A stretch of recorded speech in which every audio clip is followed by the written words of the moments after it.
Tyler, welcome to the podcast. Thanks, Eric. It's great to be here. So just give us a quick little intro, little bio. Who are you and what do you do? Yeah, so I'm Tyler Pederson. I'm the master distiller here at Westland Distillery. I've been with the company now for just over 10 years. Started out with getting my foot in the door mashing back in 2013. Moved to the distillation side after about 6 months or so and was the head stillman for almost 6 years. And then started managing the distillery and really getting a better connection with our supply chains and our regional grain economy. And then recently got the nod to the role change in this past November. Fantastic. Well, we're here today to do something that might be considered a little bit unusual by most consumers, but it actually happens to be something that you and your team do a great deal at the distillery. And, just to give a little background, I've had a lot of people reach out to me about featuring products or talking about agricultural inputs. And I've always kind of been scratching my head about how to do this in a way that's interesting, that's not just like, hey, buy this distillery's spirits. Right. And so I think what we've done as we've chatted about this issue offline is we found an interesting way to dig into the concept of barley. So before we share exactly what that's going to look like, I'm curious to know what your journey toward barley looked like. And it seems like you've been with the distillery for such a long time now, but I guess, what makes barley a unique grain to distill with in the world of grain distillates? Yeah, so I'll get to your point by maybe fleshing out my background a little bit more. I started in this industry with bourbon. Before that, I came from restaurants, front and back of the house. Did a little bit of volunteering at a winery, worked in the front of the house of a brewery, and I was a home brewer. And so that's where my kind of relationship with brewing and barley began as a home brewer, going to homebrew stores and getting 15 pounds of grain and turning that into a bad batch of beer. And I knew that I loved alcohol and I wanted to get into it. And so bourbon and rye were near and dear to my heart as an early whiskey drinker. And so I started working for a bourbon company out of Indiana, doing sales for them, and getting much more connected to what was going on at the distillery. It was they were sourcing whiskey from MGP, but I did get to tour there and see the kind of scope and scale of what these large industrial facilities are capable of doing with their raw materials and how they process it and manage it. It all comes in on rail cars essentially, and grain quality is super important, but I didn't really realize that until I got into the industry a bit further. I worked with our friends at Woodinville Whiskey Distillery for a brief period, and they were bourbon and rye, and so they used malted barley, but it was really an adjunct, almost, if you will, to the mashing process, where you hammer mill your corn, you add that into the mash tun, so to speak, or your cooker, and you gelatinize it with heat, and then you cool it down to a point where you can add your flavoring, rye, and then cool it down even further where you add your barley, because you need that temperature range to be right for the barley enzymes to do what they need to do and convert the sugar in that corn and rye. But it's very, hands-off approach to the malted barley at that point. And when I started working with Westland, it was very much like their approach, and the reason why they make single malt is just because Washington happens to be a great barley growing region. And so their kind of authentic connection to the agricultural systems really kind of inspired me. Back when I was bartending, I was working for Tom Douglas Company, as a local restaurateur in the area, and he had his own farm. And so we would see the seasonal deliveries of these vegetables and produce come in, and having a connection to that was a really interesting perspective that, when my family owned restaurants, we didn't do that. We just sourced from Cisco or whoever would give you, the best quality for the best price. And so joining Westland and understanding that they were really trying to reach out and connect with their agriculture and make a whiskey starting in the field almost and working your way backward was really interesting. And so early on, we were kind of, the feather in our cap is really our 5 malt grain bill, where we use 70% of our mash bill or 73 is this Washington Select Pale Malt. And then 12% is an extra special malt, which is sourced from Breese, Wisconsin. The kind of kilning and toasting process they have adds some nutty and over toasted popcorn like character. It's got a little bit less yield to it. You can't just mash that at 100%. And then we use about 7% Munich malt, also sourced from Great Western here in Washington State. And then the pale chocolate and brown malt, those come from Thomas Fawcett and Sons in the UK because they just make the best versions of that malt. And so Westland is always about constructing a flavor-forward whiskey using kind of these raw materials, or at least evaluating them or reevaluating them in kind of a Kaizen approach that, our friends in Scotland make great whiskey, but there's a tradition and an approach to what they've done that hasn't really changed and has left a lot on the table. And so it was a sense of opportunity of what was available within, a spirit derived from malted barley. You could source it from different farms. You could source different varieties. You could then kiln and roast and malt those to different specifications. And so there's just an incredible spider web of flavor potential in this grain. And so we started working with other local ingredients, Gary oak, Quercus garryana, the only native oak species in the Pacific Northwest, very early on. But we were also sourcing, working with local malt houses too. Skagit Valley Malt House, we started sourcing grain from them back in 2014. Link Malt out of Spokane came on in about 2017 or so is when we got our first delivery from them.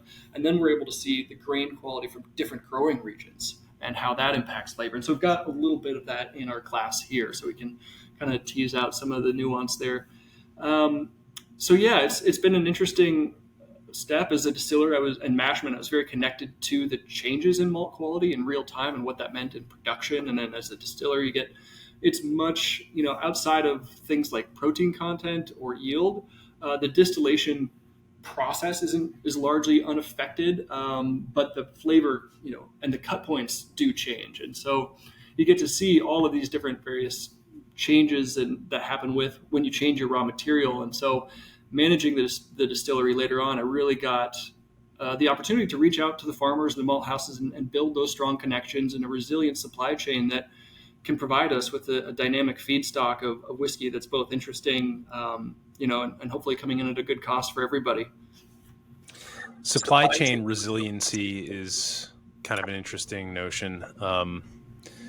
But before we dive into that, could you define a term that you dropped earlier? I thought the first time I was going to talk about Kaizen in this podcast was going to be with Masa from Katana Kitten, but we've not been able to set up that interview about his book, The Japanese Art of the Cocktail. So I'll let you introduce us to the notion of Kaizen. Yeah, I'm by no means a black belt, so to speak, in this topic, but it is something that we try to think about, this kind of Six Sigma Kaizen mentality of continual process improvement, always going back and evaluating what you've done and what you're doing, and think if there's a way that it can be done better, made more efficient, improve the flavor, and then kind of internalize that and make it a process that isn't just touched on once, at the beginning when you're trying to formulate your business and think about how to make your mark and differentiate yourself, but you do it continuously. Because you're looking for improvements and the world changes around us. So being static and not thinking about ways to, innovate is kind of something that we've just always been part of our character here. Yeah. Well, I think we'll probably see some of that come out as we discuss this process we're about to dive into here. But, one of the other things that I wanted to just highlight for our listeners is that, you were talking about early on touring these industrial whiskey facilities in the Midwest and just noting the fact that their supply it's loaded into the distillery literally in rail cars. And yet when I think of barley, I think of it as a single stalk of grass. And one of the things that I enjoy about complex systems and studying them is that you can take all of these varying levels of analysis. You don't have to just look at things from a completely zoomed out view, and you don't have to always look at every single thing under the microscope. So as much as it can be interesting to, run some grains through a mass spectrometer to analyze flavor compounds and to run tests for protein content. And as much as it can be interesting to look at your entire supply chain from this big zoomed out perspective and think about how many trucks are coming here and going there, I think what we're doing today is pretty unique in that it sits firmly in the middle of all that. We're kind of inhabiting this fermentation step pretty much. And I know that a lot of people will say, oh, whiskey is 70% barrel character. Or like they'll throw numbers on like where the flavor of a whiskey is derived from, which kind of drives me bananas. But we're inhabiting this really interesting middle step that doesn't get a lot of play out there in the minds of whiskey consumers. So that's what's got me jazzed up. So why don't you introduce our listeners now to this process that you had me go through? And we've got our second camera angle running. We can jump into the tasting and nosing side of this however you'd like to lead me through it. Yeah, excellent. Thank you. So what we're going to be doing today is going through what's called the hot steep sensory analysis. And this was, we first came across it during a trip out to a malt conference in South Carolina back in 2017. And I believe it was Lindsay Barr, formerly of New Belgium, in conjunction with the folks at Brees and the ASBC, the American Society of Brewing Chemists, put together this concept as a way to analyze barley flavor, malt flavor, as a tool really for maltsters to communicate the differences of their products to their end users, the brewers. Really, I don't think distilling was in mind at all, just because, even back then, single malt production in this country is still relatively new. And so what you're doing is you take your malted barley and you grind it down, roughly mimicking the same grind profile that you would have for your mashing conditions. And then you add hot water and make a barley tea. And you filter that through a fine filter. And essentially, because we're using water at 65 degrees Celsius, sorry, I'm going to use Celsius. It's just a habit of all of our brewing equipment being made in Canada. 65 degrees Celsius, you add the water to that grain, and it's not going to fully convert all of the starches within that grain. So you're not making all of the sugars available to kind of coat your palate and your tongue, and which would roughly skew your flavor perception of some of these other nuanced aromatics. And so at 65 degrees C, you can get a nice extract without converting too much of those starches to sugars. When we mash, our strike temperature for the first mash of the day is right around 73 degrees Celsius.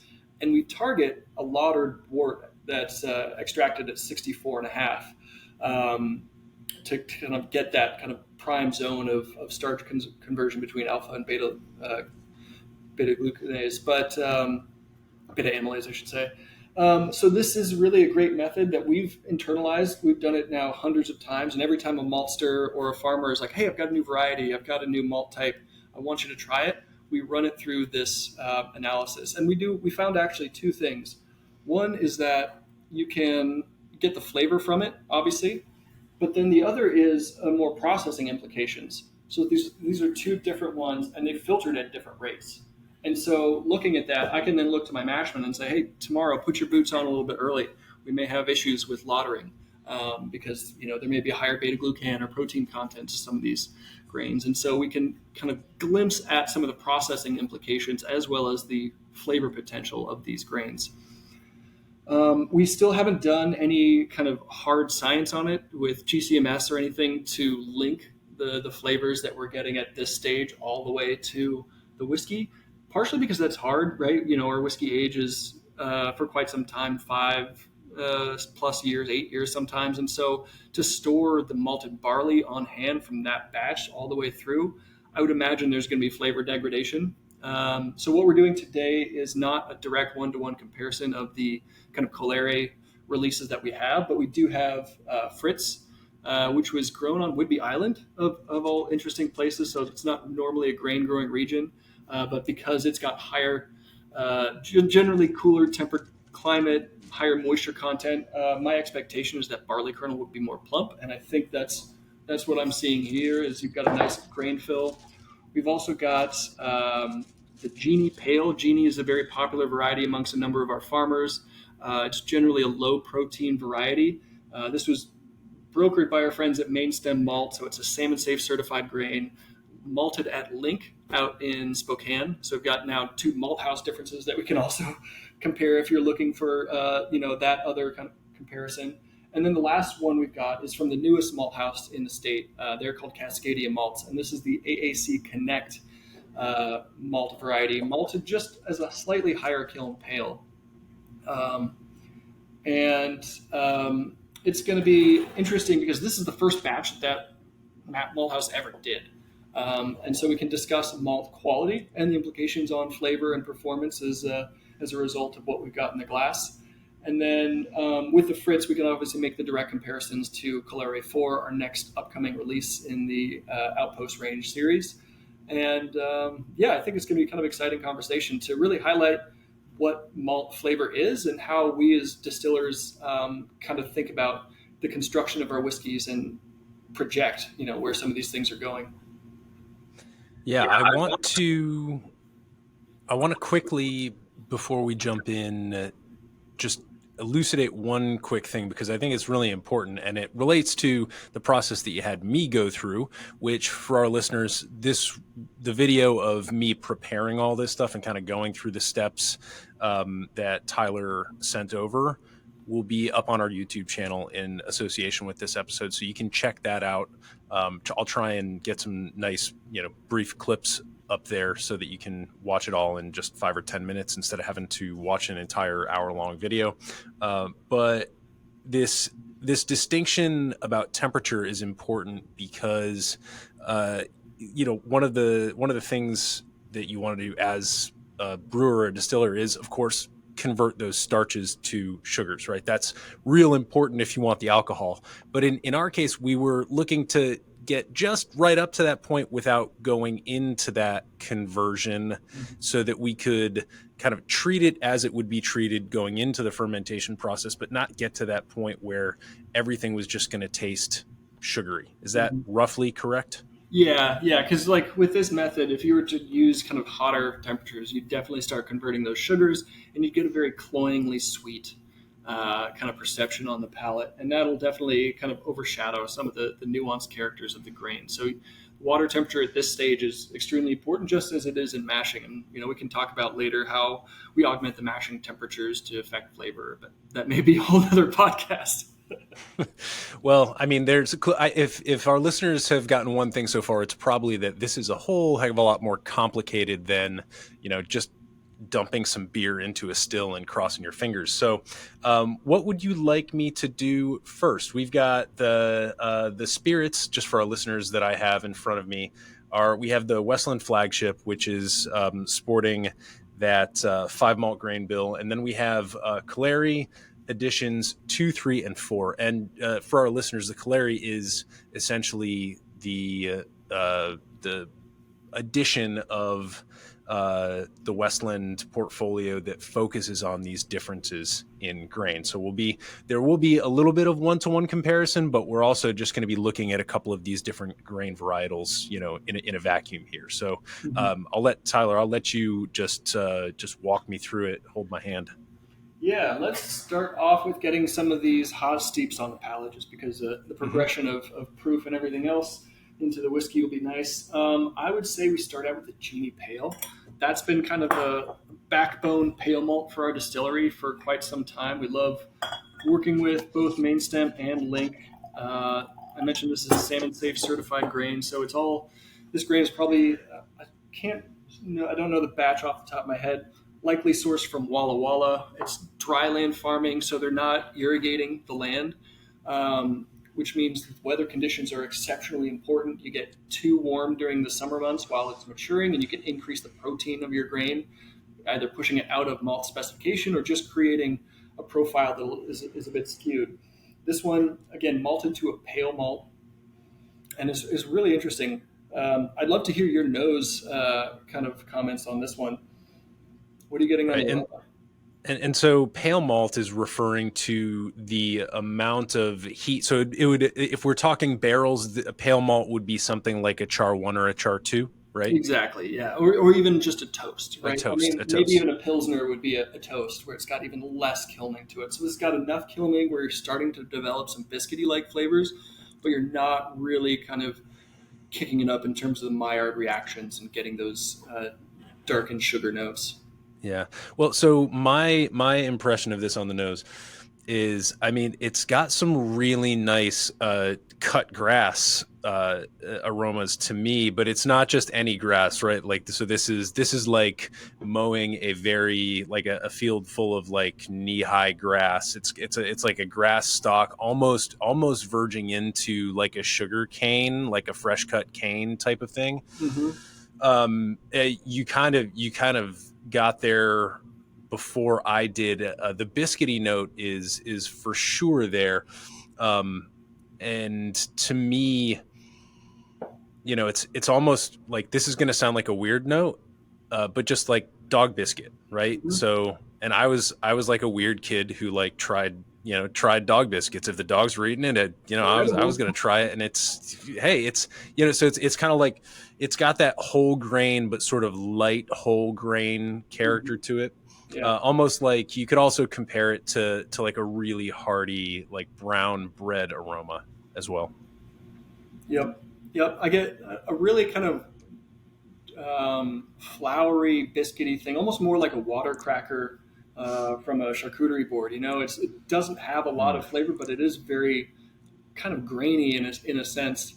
Um, and to me, this is very light on the nose. It's much more kind of in that floral, grassy, grainy category with the vegetal quality that you mentioned in the cut grass, or maybe like canned green beans, but like someone opened the canned green beans and then left the room, and you're just kind of get the residual of that aroma because it's not so intense, but it's almost it's not quite cucumber, but it's kind of leaning in that direction of a freshness to it. Yeah, that's so funny. The canned green beans is a funny call out. And I took a sip. I don't know if you're supposed to drink it, but Yeah, yeah. the water cracker absolutely spot on. And now, as it finishes, it's like complete cucumber. You're right. It's cucumber all the way. So interesting that we can get so many vegetal and green notes from something that most people think of as brown liquid that tastes like confectionery stuff when it comes out of the barrel. Yeah, yeah, absolutely.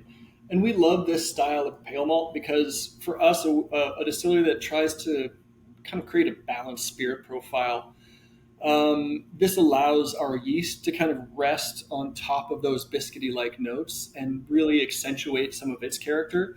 Versus with our 5 malt grain bill, where you've got the roasted and kiln malts, you've got some of that orange marmalade, dried citrus peel, and red berry syrup, but it really kind of wraps over that big malt profile. And with our pale malts, we like the lower kiln level because it allows that yeast strain to take more of a center stage. And so this style of spirit are what we call our boutique malts, sourced from small farms, craft malt houses, etc. Typically, we go into ex Westland casks or an ex bourbon cask because we don't want that oak to be the dominant feature down the line. And then that gives Shane Armstrong, our blender, a lot of different tools to work with in terms of finishing and how we can kind of progress the flavor of that spirit from there. So we really like this variety because it works for our farmers. Like if they don't like it, then we'll move on and find something that yields better for them. But this yields well for them. So now we are thinking about, okay, how do we mindfully craft this? And so we talk with our malt houses to say, here's the specifications, the kilning range that we think is best for this variety, and we like it as a light kilned pale malt. And yeah, on the palate, you get some of that sweetness, right? It's there, but by no means is that kind of overshadowing anything else. A little bit of, yeah, water cracker and the cucumber thing is right there. And so this is a great sign of pale malt for us. If we found heavier notes of vegetal character, as we do with like Pilsen style malts, that's generally something we shy away from because that sulfur note just does carry through to the distillate. And we also we recently and briefly installed a carbon capture system. So it was taking all of the CO2 from our fermentation, scrubbing it clean, compressing it down into a beverage grade liquid CO2 that we could then sell to nearby breweries. But that system is not very tolerant of sulfur. Some of the absorbent material we use, the alcohol in our fermentation gases bind to the same sites as that sulfur. And so if we have malts that have too much sulfur, that system then can't really handle it. So we've kind of made a decision both from a flavor perspective, but also an operation standpoint to not use low kilned or Pilsen style malts. And this is a great first step to say, oh, you've got a new thing you want to sell me. It's low kiln. You like it because of its sustainability, less time in the kiln, whatever. Well, how does it taste? How does that actually perform? Right. And I also like the point that you brought up about, the grain working really well for the farmers, because that goes back to a point that you made earlier about supply chain resiliency. And obviously, getting away from, in the world of grain, what are we so concerned with? Well, we're concerned about GMOs and monocultures and stuff that if the wrong kind of bug gets into it, or whatever natural disaster occurs as the earth gets more entropic and chaotic, that it's just going to kill an entire year's or several years worth of harvest. So this supply chain resiliency, not leaning so hard on a single type of varietal, is also interesting in that respect. So on that note, why don't we try another one? I'm guessing maybe the AAC, the other pale, would be the one we go to. Actually, we'll do the Whidbey grown Fritz. The Fritz. All right. Yeah. And this one, so this is the first time we've ever sourced grain from Whidbey Island, which is a small island out in Puget Sound. It's not a traditional grain growing region by any means. I'm not sure what the farmer was thinking, but they wanted some barley in their crop rotation. And farmers in our area, at least, generally like barley as a crop rotation because it fixes nitrogen back into the soil through its roots. It also kind of breaks up the disease and pest cycles, as you mentioned, that can develop in a field when you're just planting the same crop year over year. So this one is Fritz, developed by the WSU Bread Lab. I think first released in 2016, and it was formerly known in its breeding program as 2004 NZ151, which I kind of like NZ151. It just sounds edgy. And then as they released it, they started to call it Richard. The breeders didn't like the nickname everybody was giving for Richard, so they renamed it Fritz upon release. And it was designed to be a generally lower protein malt, but high enough that it could be used in the feed industry in case it didn't meet malt quality specifications. But it has allegedly a lower proline content, and proline is partly responsible for haze formation in beers. And so if you're looking for a nice, clean, pale ale, you might want to use Fritz. Now, beer trends are obviously moving away from the clear and more to the hazy. So this variety hasn't been grown too much. We've got it a few years. But cheers to you. This is a pale malt. Going to be probably lower protein content than the Genie Pale, just because of its growing region being cooler and more saturated with moisture in the air. So lower protein amount, maybe.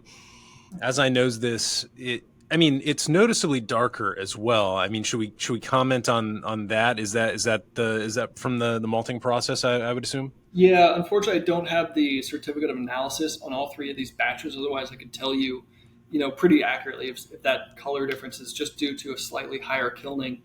And it's likely that, right? And it's hard to see when you're looking at the barley, the raw barley. And so this is another great way because the color is indicative of the flavor.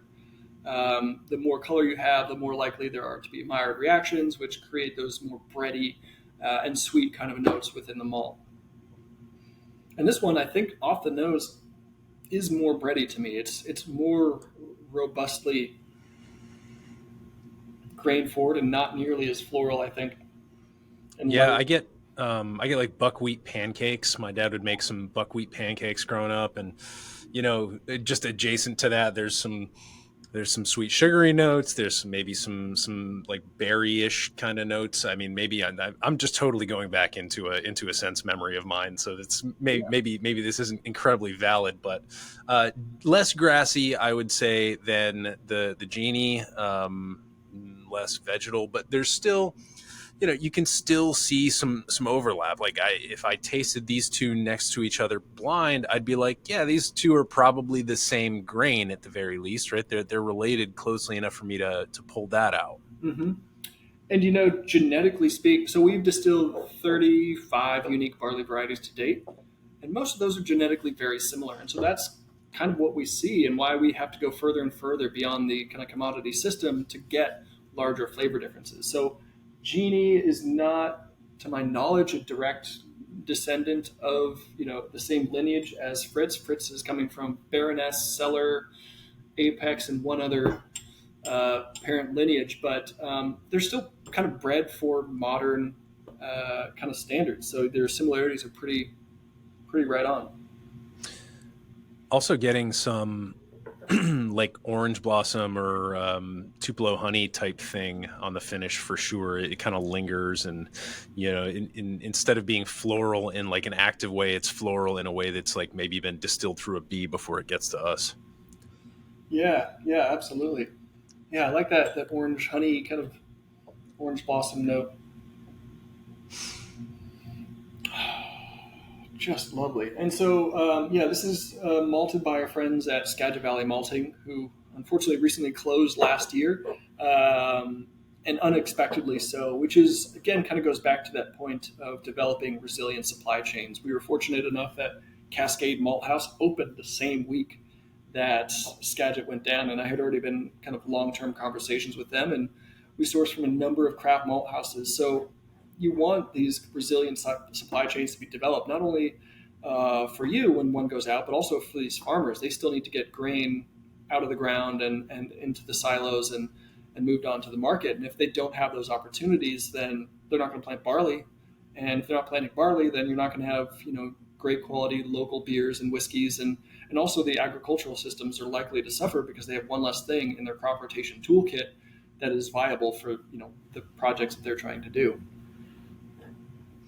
So is it that barley thrives in a slightly colder climate? Is that the reason why down in like I'm based in Washington, D.C., and most times you see farmers here and down south looking for nitrogen fixation, they rely on soybeans? Is that just because the malt just grows way better the further north you go? Yeah, it definitely does prefer a little bit of a cooler climate. Interestingly, we grow the most malted barley in Montana and South Dakota, or I think it's North Dakota, actually.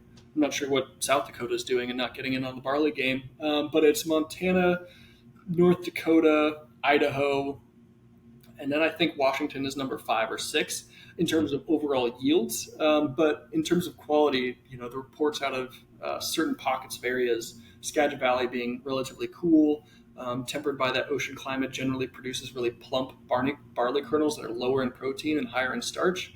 And then you've got the dryland farming kind of juxtapositioning that on the eastern half of the state, where you tend to have slightly lower kind of plump fill, sometimes higher protein contents, but generally it's still a phenomenal barley growing region. And it's really cool to be able to see, does the Spokane and Palouse territory have different flavor contributions than Walla Walla further south versus Skagit Valley versus now Whidbey Island is in the mix. So it's a really cool time and place to be a whiskey maker and a whiskey drinker. And that's really what the Colere series is about. So Colere is Latin for the verb to cultivate. And we're really looking at, cultivating new flavors and opportunities within whiskey by identifying or by exploring varieties, terroir, and how agricultural systems really affect the final product. So since we tasted the Fritz, should we taste the distillate that was created with that grain, or should we hold off? With that fresh on the palate, that'd be pretty interesting. Yeah, so that would be edition number 4 here. Mm-hmm. Yeah, to be released early next month. And this Fritz release for us is just shy of 6 years old, 5 years, 354 days. A mixture of a vatting of 17 different casks, all of which were filled with this Fritz variety. 8 of which were second fills Cooper's Reserve. So we sourced 2 new oak cask types. One would be the Cooper's Select, which is 18-month air-dried staves with a heavy char and a lighter toast, and the Cooper's Reserve is 24-month air-dried staves with a heavy toast and a lighter char. So this is 8 casks of second fill Cooper's Reserve, 8 casks of Cooper Select, and then 1 first fill bourbon coming in at 50% ABV. Mm.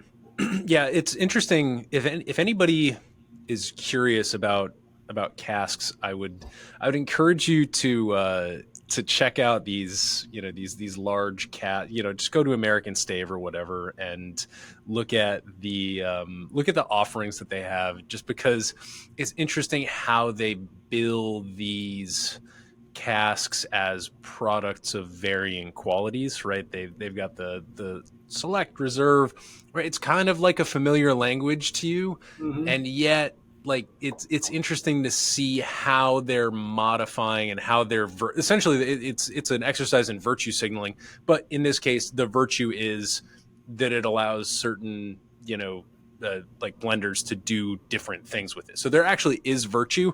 It's just interesting how they market it. So Yeah. if you want to go down a little rabbit hole, check out some barrel and stave websites. But Yeah, Cooper Select, um, Cooper's Ultra Premium Select Reserve. I'm sure this yeah. it's interesting, and it's wonderful that those guys as well are doing the same kind of deep dive that many of us are doing into their products and saying, okay, how can we differentiate and offer more things rather than just kiln dried staves with a heavy toast?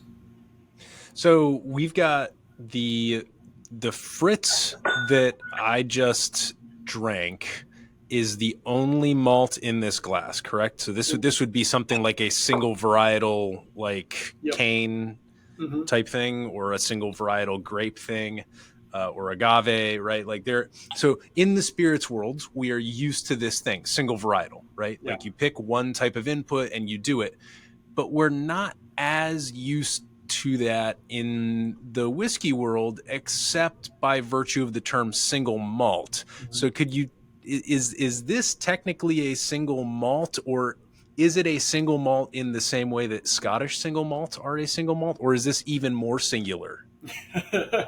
It is the singularity.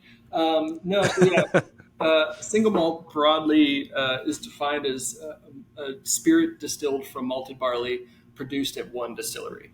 Um, Countries will have their kind of variations on that. Like here in America, we're pushing for, being capped at a certain distillation proof. In Scotland, they do a different approach where they require you to only pot still. Here in America, we have different equipment and we don't want to limit kind of innovation. So we're reaching the same goal, but just by different approaches. And so this is a single malt. It's 100% malted barley spirit, mashed and distilled here at Westland in Seattle, and all produced at one distillery. Even our 5 malt grain bill, even though there's 5 different types of malt, all of that goes into mash tun at once. All of that carries through in a singular process, and so that is still confusingly a single malt whiskey. And so, yeah, there's a few of us now that are really diving into this concept because the industry as a whole has, in order to preserve a degree of security and regularity for their customers, malt houses blend to spec to give their end customer, the brewer distiller, what they want. And so it could be a bunch of different varieties, likely 100% coming from different fields, and they'll pull it out of the kiln, they'll measure it and say, okay, we need to blend some other batches together to meet this. And so what we are doing and others are just taking all of that one lot from the farm and carrying it through and preserving the identity, which is a largely different approach and certainly introduces more variability into the system than what our kind of large scale distilling friends are more comfortable with, or probably not comfortable with, I should say. What I love about the Fritz is that we're not only talking about a single malt, which, as you just mentioned, can mean a lot of things. We're working with a single varietal of a single malt. So you're asking me about the notes. I mean, I get that buckwheat coming all the way through. It is, there's clearly something same with the brewed barley that we or the steeped barley that we just tasted, and this. What I'm really curious about is how that reflect on the types of decisions that you make in the barrel aging process. So could you comment on that a little bit? Yeah. So we put all of these through kind of a singular SOP or standing operating procedure, both from milling, mashing, distillation, all the way through to maturation. So every one of these unique barley projects is going to go into an ex-Westland cask because we know the history and identity of that barrel. We know it's slow growth, high quality, air dried staves. And it's still got a lot of life left in it, but it's not going to be the predominant feature. And so we'll fill it predominantly with ex-Westland casks as long as they're available, but if not, ex-bourbon barrels. We actually have come to find that amongst the bourbon makers, Jack Daniels has incredibly consistent barrels, high quality and really consistent from one barrel to the next. We also like the Wild Turkey and Buffalo Trace casks, but we fill it into that used cooperage as a way to kind of soften the oak contributions to allow that grain character to really come through. And then, depending on how the spirit's developing and what opportunities our blender will see, it might be finished in a secondary cask. And so we'll talk about that when we get into Clary 3, which has the addition of a second fill Oloroso cask. So we use that Oloroso cask once, and then the second time it's got a little bit of that Talisman whiskey finished in it. But this Calere 4 is all just used cooperage, ex-Westland, ex-bourbon. And yeah, that buckwheat pancake note really comes through. Also, I'm getting, like kind of apple desserts, a little bit of jasmine or some sort of green tea kind of element. I like the tea. Yeah, and I think to me that speaks a little bit to the structure of this, and I think it's an open question, right? Like American single malt is a fairly new category, and there's a question of like, well, who are we trying to get? Who are we trying to steal from other categories to come and be fans of our stuff? To me, this expression would really appeal to rye drinkers out there, in that it's got a little bit of spice, it's 50%. So we're kind of working in that Rittenhouse rye proof point, and this is doing some more sophisticated stuff. It's a little bit lighter, but it's doing some really heavy lifting on the grain side that I think some of the other ryes that have big flavor followings are doing mostly with barrels. So I don't know if you have thoughts about that. Yeah, I think that's a really great comparison. And part of what this whiskey is, the Outpost range is doing, we have basically seasonal releases where Calere is released in early spring or late spring, early summer. Gariano is released in the fall, and then Solomar peated whiskey is released in the wintertime. And this, I think, pairs nicely to that seasonality that we're approaching. It's a little bit brighter, lighter, easier to approach on the palate. And kind of lines up, like you said, the same times that I would drink rye whiskey. I'm generally looking for an element of spice and kind of not the heavy caramel vanilla notes from bourbon. And so it pairs nicely with that kind of approach. Absolutely. So what do you think we should look at next by way of comparison? I think we still have one of the brewed the steep samples that we haven't hit, and we also have a few other expressions. Yeah, let's jump back to the hot steep, because this is going to be, I think, an interesting kind of difference from the other two. Yeah.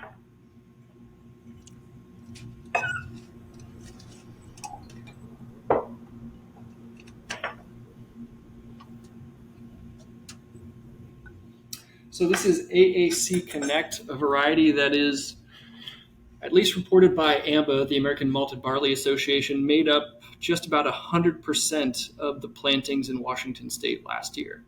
Now, that's not necessarily true. There's a lot of small farmers that are planting other varieties, but this is the kind of modern elite variety that you're seeing growers put out there in Washington State. It yields well for everybody in the system, great yields on distillation. This is the first batch that our friends at Cascadia Malt House ever delivered, which, if you want to hold up your sample versus my sample, I think this kind of proves that point. I have a much darker batch than you do. This is my Cascadia malts right here, and it's because these are the first three batches that they delivered. We batched them together all at one, but they're three lots, and they were having challenges with everything, learning how to malt. And so one batch is higher kiln than the other. Some batches are under modified, meaning they haven't gone through the malting modification fully. So they're the protein and beta glucan matrix surrounding those starch molecules hasn't fully been broken down to allow the development of enzymes or the kind of dissolution of those starches once we start mashing. Some of the batches got over modified, meaning there's an over degradation of that kind of cell wall structure, meaning a lot of the proteins and beta glucans can freely fill into or can freely flow into the wort. And also you end up with more bready, grainy, and heavier flavors with over modified malt. So this is you and I, despite trying to give you the same grain, I gave you clearly one of the other batches, and we each got different ones. So there's variability within kind of the craft scene, and this is a great example of that in the glass.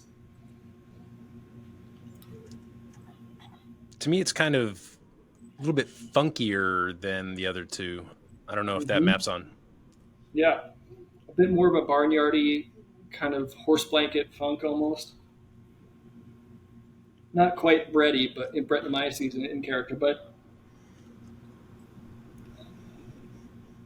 and on mine, because of the higher kiln, I'm getting a degree of sweetness there, almost leading into raisin, and kind of those darkened caramelized sugars a little bit. Yeah, that's interesting. Mine's certainly not nearly that fruity. It's almost like mine's almost got like a cauliflower or root vegetable quality to it. Like it's got a sweetness. It's got that. It's got a slight bit of funk almost.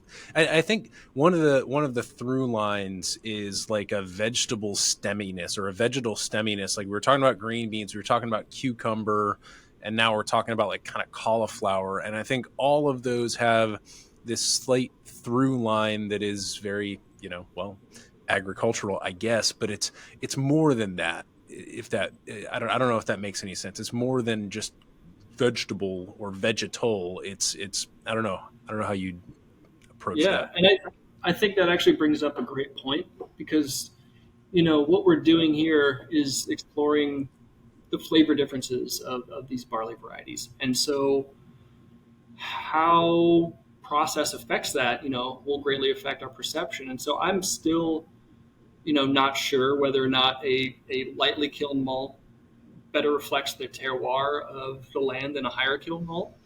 But I tend to prefer the flavor profiles of just slightly higher kiln stuff.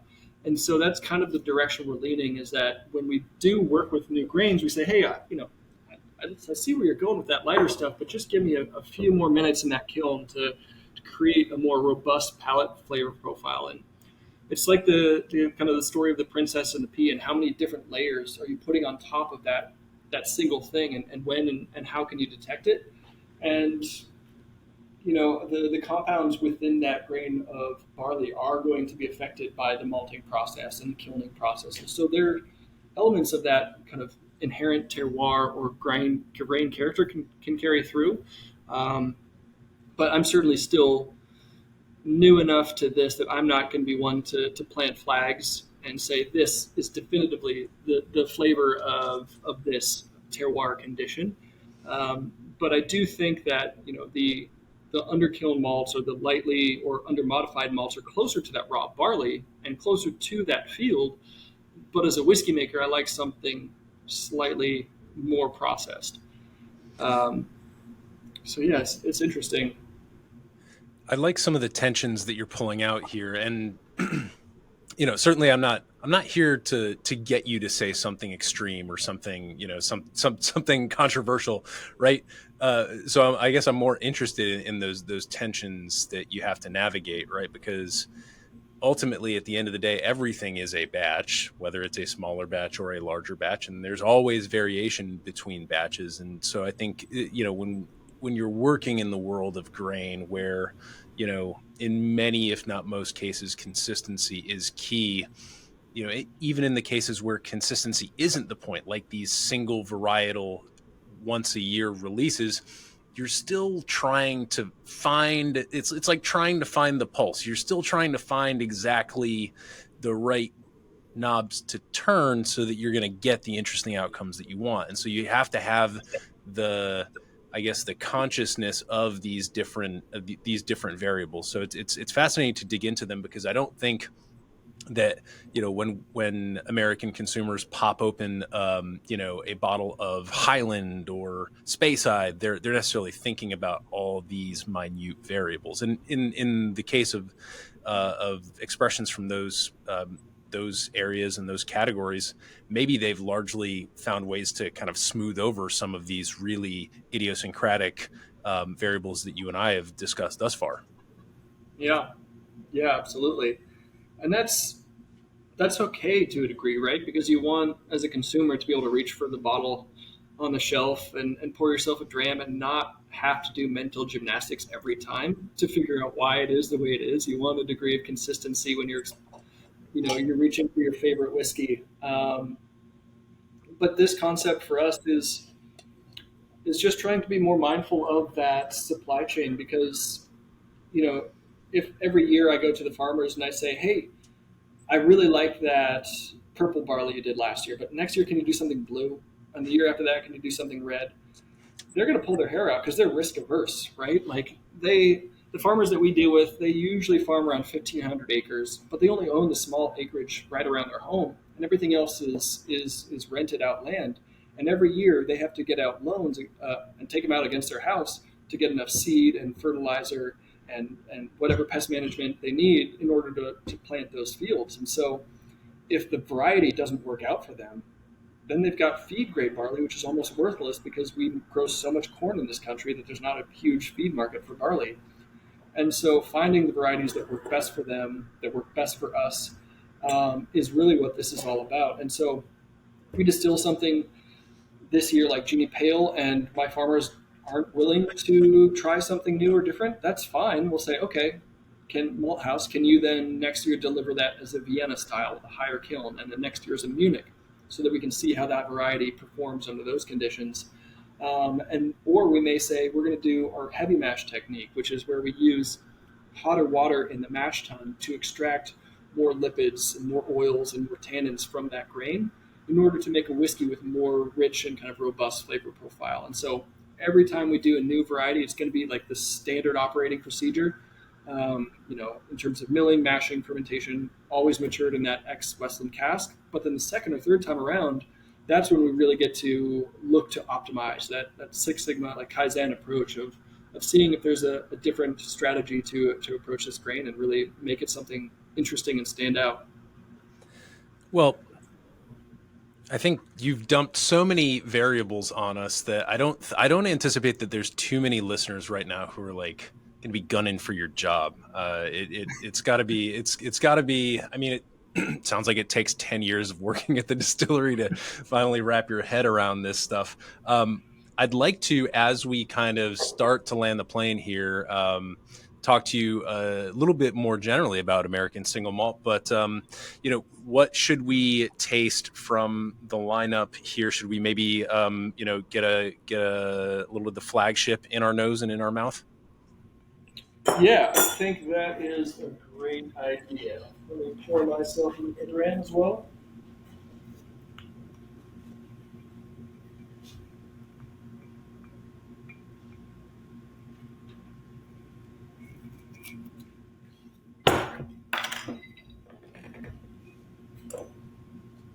So we're at 46% ABV here. And the 46% is a result of us not chill filtering any of our whiskey. One of the challenges with distribution is that your whiskey can get cold, and then if it does that and you haven't chill filtered, then you risk the formation of haze in the glass as some of those barrel elements precipitate out under the cold conditions. But if you barrel or bottle over 46% ABV, then you limit the ability for those compounds to come out of solution. So we're not chill filtering so that all of our whiskey is really the full breadth of of our experience in the glass. And so our flagship whiskey is, it's how we kind of put forth this offering into a world, into a category of whiskey, single malt, that's been around for hundreds of years. And it's how we kind of put our own unique perspective. We like to say that Westland is influenced both by the raw materials of the region, the malt barley, the wood, the oak, but also the cultural influences. So that five malt grain bill comes from the brewing community. That Washington State and Seattle is an epicenter of the craft brewing movement in the 80s, and so when they build flavor, they use these roast and kiln malts to add more complexity into the whiskey. And certainly there's a hit on yield, but the flavor development is really interesting. And we also ferment everything we do with this Belgian Saison brewer's yeast, the Saf Ale T58, if anybody's a home brewer. And that is, again, an acknowledgement to the brewing community and how they have this opportunity for flavor outside of that singular M-strain yeast that is almost ubiquitous in any distillery in Scotland. There's just a lot more opportunity to develop those rich marmalade, citrusy notes, a little bit of a berry syrup, and a nice little clove phenolic that we like. Kind of adds to the depth of our spirit. This whiskey in your glass is our five malt grain bill matured in New American oak. A little bit of our pale malt whiskey matured in usually ex-bourbon. Our blender likes the way the addition of that spirit type brings space in between the denser notes of the whiskey that can be in the glass. And then we've added a little bit of peated malt in here to extend the finish. And there is some Oloroso and Pedro Jimenez sherry maturation in here as well. And that's just a great nod to the kind of historical traditions in Scotland of using those cask types. And really, they just wrap up that big malty profile in a really kind of nice, silky way. So that's our flagship offering.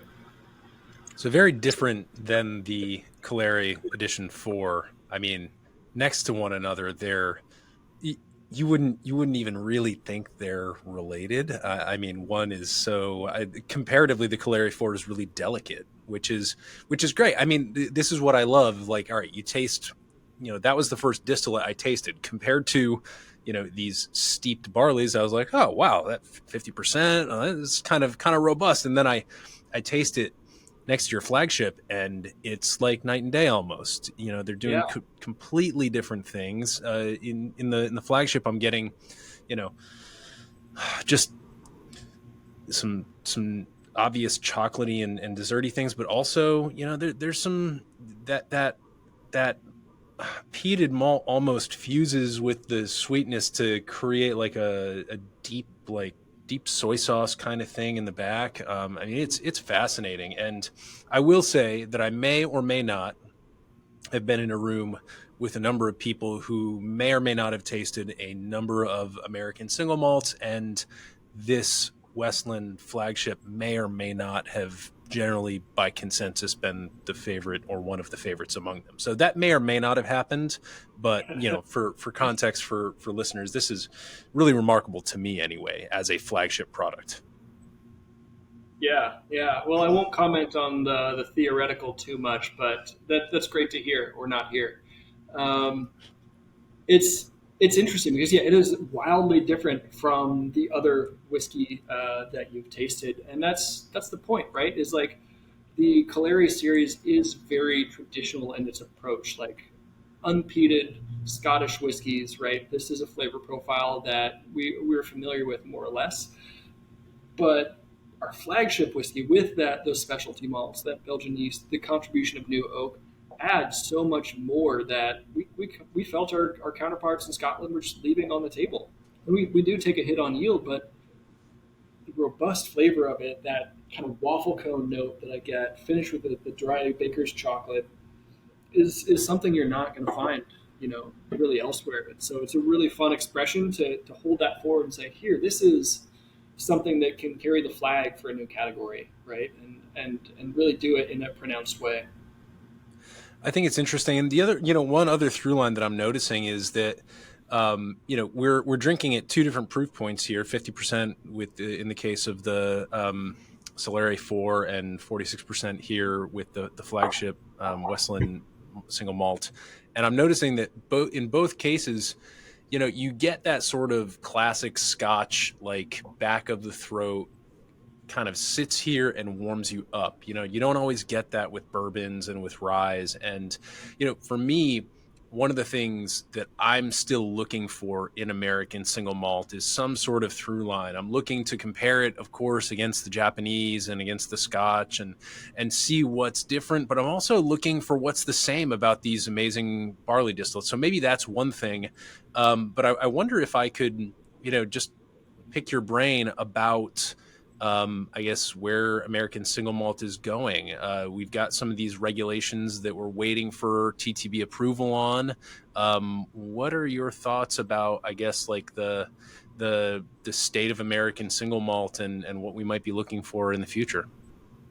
Yeah, it's a pretty impressive growth and development for our category within the industry. I mean, back in 2016, when we sat down with the other seven kind of founding members of the American Single Malt Commission, there was just a handful of us in the room really doing this. And now there's well over 200 of us making American Single Malt in some form or another. And we've got, I believe, just over 150 that have joined the commission.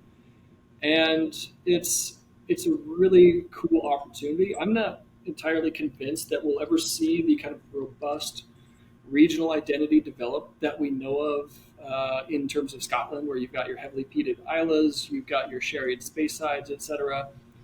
I think there's just, from a geographical perspective, it's just such a huge area filled with really diverse thinking people that I think you can see trends starting to develop, but I don't know that it's going to be the defining characteristic of each region. Like, you've got our friends down in the Southwest that are using things like scrub oak or mesquite to smoke some of their barley. A lot of us brewers in the Pacific Northwest or distillers in the Pacific Northwest have some sort of brewing influence, whether that's us or Westward or Copperworks. But you also see our friends in Colorado kind of having similar experiences and backgrounds, and we're not all that geographically close, but culturally there's a lot that's similar. And so that's going to be an interesting thing to see, but I'm not sure that we'll ever be able to say, oh yeah, in the same way that, the rye whiskey community out of New York, right? They've got their Empire Rye kind of distinction. You might see more of that, I hope, but I don't know that we'll get to the level of where the wine industry is, with noting that certain grape varieties are really grown here best. Maybe, but that's going to take a lot of time that we just don't have.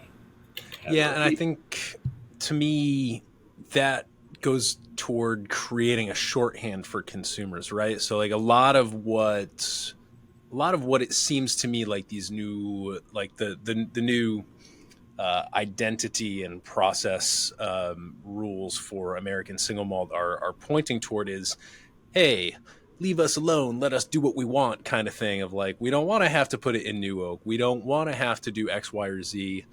We want to leave room open for the spirit of exploration and to, kind of do a lot of the stuff that you're doing here. A lot of the kind of nerdy, courageous exploration that leads to new flavors. So in that respect, I think it's great. But one of my anxieties with it is that potentially, like 30 or 40 years from now, I'm pretty sure there's going to be a bunch of old dudes on Isla still making Isla style whiskey, but I'm not quite sure I have the same confidence for that type of, like, as you just mentioned, regional identity arising here in the US. And for me, like, if you're calling something American single malt, it kind of implies that we're going to be exporting it other places. And I'm not sure that I buy that in several decades other people in the world are going to be like, whoa, no, you don't want the single malt from Colorado, you want the single malt from Washington State or the Southwest or whatever. So for what it's worth, I don't want to talk bad about it, but it's just a concern I have. So I don't know whether you share that concern or whether you think that it's just too Well, far out to be able to make such claims. I think one of the other elements to this conversation is just the history that surrounds Scotch whiskey and single malt whiskey. Single malt whiskey wasn't really a thing until kind of the 70s, 60s, or 70s, right? Where most of the whiskey was being produced for blends. And so distilleries weren't making whiskeys to try and stand out, so to speak. They were trying to make a whiskey to fit in to a profile or a blend, or to fit a niche of a blender's palette that they needed. And so developing a regional identity kind of made more sense. But you also had, smaller, tighter supply chains back then, as those kind of distilleries were organically developing. Um, and so the opportunity for regionalism to develop and that identity is both there from is really kind of there from the beginning, where we just don't have that. So I think what we'll see though is yeah, I certainly think that over time you'll see that our American producers are going to be creating products that are really compelling on a global scale. And maybe new oak is kind of the defining thread throughout most of us American distillers, because a lot of us are using it. Not everyone. I don't think Virginia Distilling is using new oak, but many, many, many of us are. So maybe that's if you're going to paint a broad brush, you can say, oh yeah, if you want a single malt with more caramel, vanilla, or that oak profile, go to the Americas, and then deep dive from there. Yeah, it's an interesting question. Well, that makes sense. And, I want to respect your time and wrap up a little bit here. Before we do that, I did pour a little bit of the Solare the Calere number 3, and compared with the batch 4 that we tasted. And, again, I'm not quite sure what kind of info you have on this, but they're both same proof point, 50% ABV, and, that they nose drastically differently. A ton of stone fruit and stuff on here on the number 3, and it reminds me actually of it's reasonably close to a Glenmorangie that I just like a Glenmorangie 16. There's a lot of crossover here. I'm not saying they're identical, but this to me is exciting in the same way that pour for me was exciting. So really love that you guys in this in the Outpost range are doing this kind of granular exploration. And I think just with what we've tasted here between the flagship and some of the Calere individual releases, it's stunning to be able to do that side by side and just understand the results in your body and on your palate. Yeah. And Calere 3, so this features a single barley variety called Pilot, which was, to the best of my understanding, being developed in a German breeding program, but it really wasn't going anywhere. It just, for that region, it wasn't properly adapted. But a couple of farmers and breeders up at WSU and in Mount Vernon saw the data, and they requested the seed. And so now there's only 5 farmers anywhere in the world growing this variety. And it's a semi-dwarf variety, so it doesn't grow very tall, which is great when we're breeding for top-heavy grains. All that weight is at the top, and they want to fall over in a windstorm called lodging. So a dwarf variety kind of resists that because it's shorter to the ground. But one of the challenges with it is it can be easily outcompeted by weeds when you're growing it in low-input organic systems.